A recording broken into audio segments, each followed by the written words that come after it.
کوئی وضو طہارت کوئی قید نہیں، کوئی وقت کی قید نہیں، خوب کرو، بیشی کرو، بیشی کرو، جتنا کر سکتے ہو اللہ کا ذکر کرو، جب چاہے اللہ کا ذکر کرو، کوئی پابندی نہیں ہے، کتنا کرو۔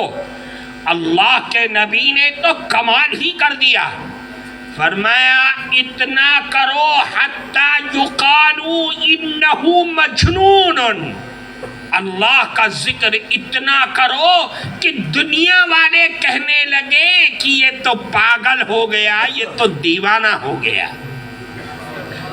تم اتنا اللہ کا ذکر کرو کہ دنیا سے غافل ہو جاؤ، اوڑھنے پہننے کھان کچھ نہیں، ایک ہی دھن ہے، اللہ اللہ اللہ، ایک ہی دھن ہے، اللہ کے نام کی رٹ لگاؤ، اتنی لگاؤ اتنی لگاؤ کہ دنیا تمہیں کہنے لگے کہ بس اب تو یہ اپنے سے بھی گیا اور ہمارے سے بھی گیا، پاگل ہو گیا۔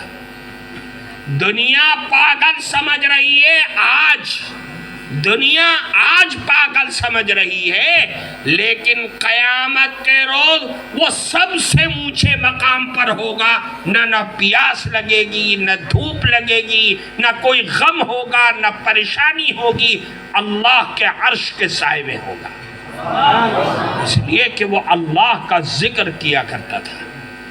اللہ کا ذکر بڑی طاقتور چیز ہے، اللہ کا ذکر کرے اور جہنم میں رہے، ایسا نہیں ہو سکتا۔ اللہ کے نبی نے ارشاد فرمایا اور اللہ رب العزت والجلال کا فرمان نقل فرمایا، جسے حدیث قدسی کہا جاتا ہے، فرماتے اللہ قیامت کے دن فرشتوں سے فرمائیں گے اخرجو من النار من ذکرنی یوما، جہنم سے نکالو، فرشتوں سے کہیں گے اللہ کہ اے فرشتوں جہنم سے ایسے انسان کو نکال دو جس نے ایک دن بھی میرا نام لیا ہو،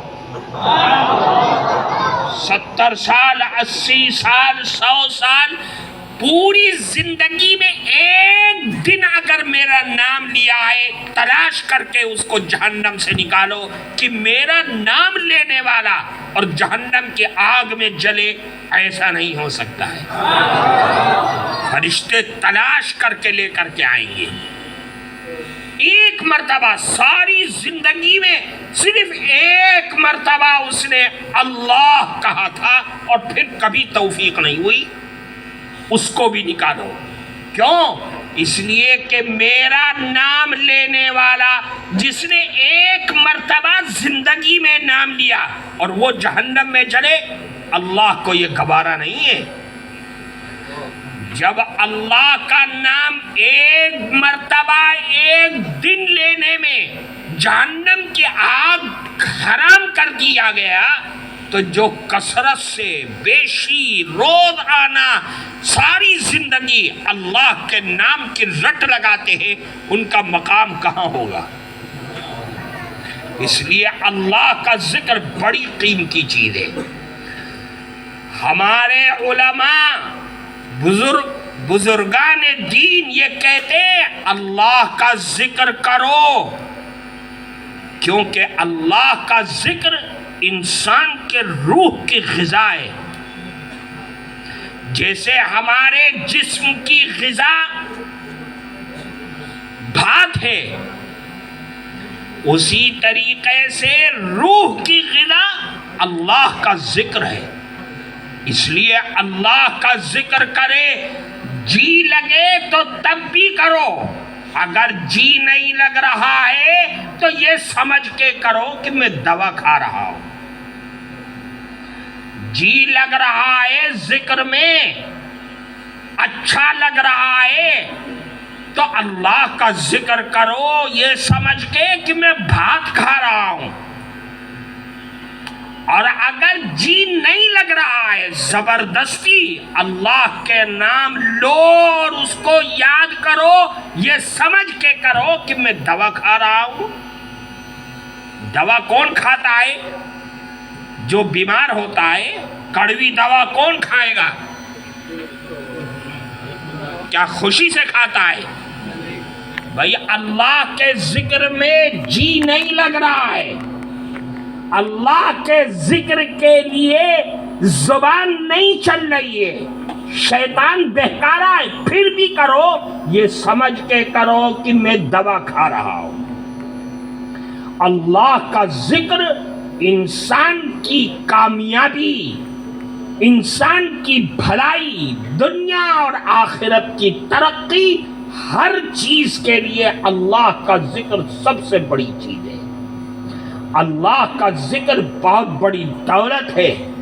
انسان کے انتر میں اللہ کا ذکر ہی ایک ایسا علاج ہے جو انتر کو سکون، چین، خوشی سے مالا مال کر سکتا ہے۔ قرآن وہ دوا بتا رہا ہے، الا بذکر اللہ تطمئن القلوب۔ اللہ کا ذکر ہی انسان کے دل کو چین اور سکون میسر کر سکتا ہے۔ دنیا کی کوئی طاقت اس کو چین اور سکون نہیں دے سکتی۔ اس لیے اللہ کا ذکر کثرت سے کرنا۔ اللہ کا ذکر انسان کے انتر میں آنے والے میل کچیل اور زنگ، سیاہی، دھبے سب کو ختم کر دیتا ہے جو گناہوں کی وجہ سے انتر میں پڑ جاتے ہیں۔ اللہ کے نبی فرماتے لِكُلِّ شَيْءٍ ثِقَالَةٌ وَثِقَالَةُ الْقَلْبِ ذِكْرُ اللَّهِ۔ ہر چیز کے زنگ کو دور کرنے کا ایک آلہ، ایک طریقہ ہوتا ہے، لیکن انسان کے دل پر جو گناہوں کی وجہ سے سیاہی آ جاتی ہے، اس سیاہی کو دور کرنے کا آلہ اللہ کا ذکر ہے۔ اللہ کا ذکر بڑی طاقتور چیز ہے۔ اللہ کا ذکر ہی ایک ایسی عبادت ہے کہ جس سے ہم زمین پر بیٹھ کر کے اللہ کا نام لیتے ہیں، اللہ عرش پر بیٹھ کر کے ہمارا نام لیتا ہے۔ صرف اللہ کے ذکر کی یہ طاقت ہے۔ اللہ کا ذکر جس حال میں کیا جائے خیر ہے، برکت ہے اور مبارک ہے۔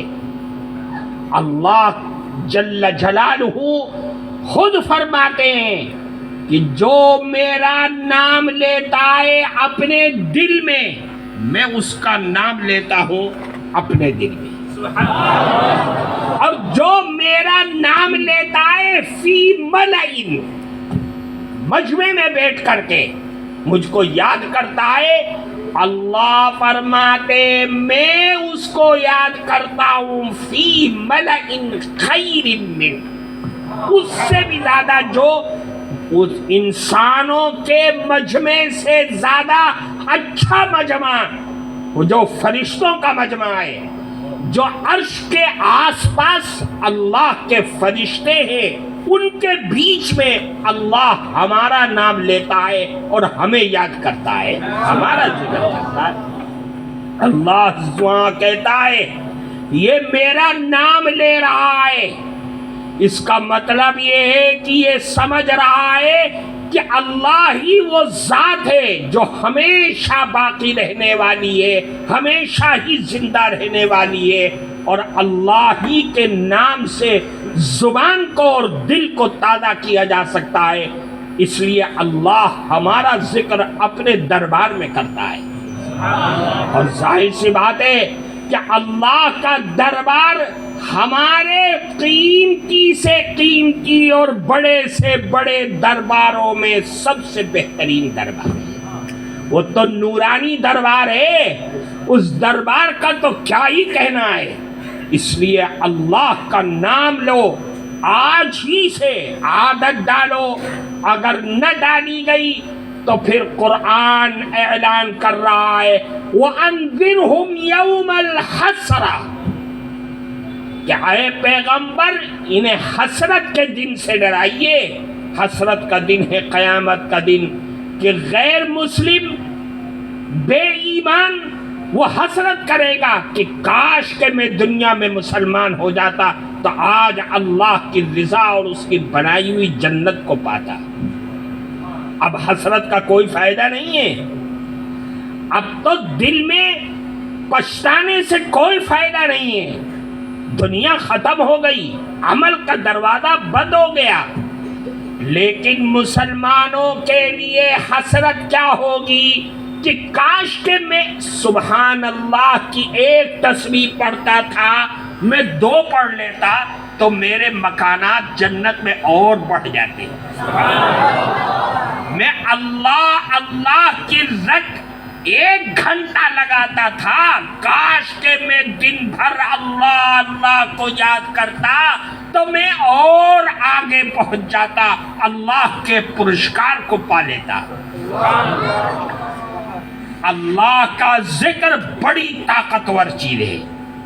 ایک حدیث میں اللہ کے نبی نے فرمایا کہ اللہ کا ذکر تمام اسلام کے خلاف ہونے والی لڑائیاں ایسی کہ تم ان کو قتل کرو وہ تمہیں قتل کرے, سونے چاندی کے پہاڑ اللہ کے راستے میں خرچ کرو, ان تمام چیزوں سے بہتر اللہ کا ذکر ہے.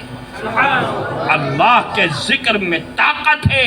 اس لیے ہر مانوس کو اللہ کے ذکر کی عادت ڈالنی چاہیے تاکہ قیامت کے دن پچھتاوے سے ہم اپنی زندگی کو بچا سکیں. اللہ ہم سب کو عمل کی توفیق عطا فرمائے, اپنے ذکر کی حلاوت میسر فرمائے, اپنے ذکر کی مٹھاس ہمیں عطا فرمائے, اپنی معرفت کا نور نصیب فرمائے. وآخر دعوانا ان الحمد للہ رب العالمین.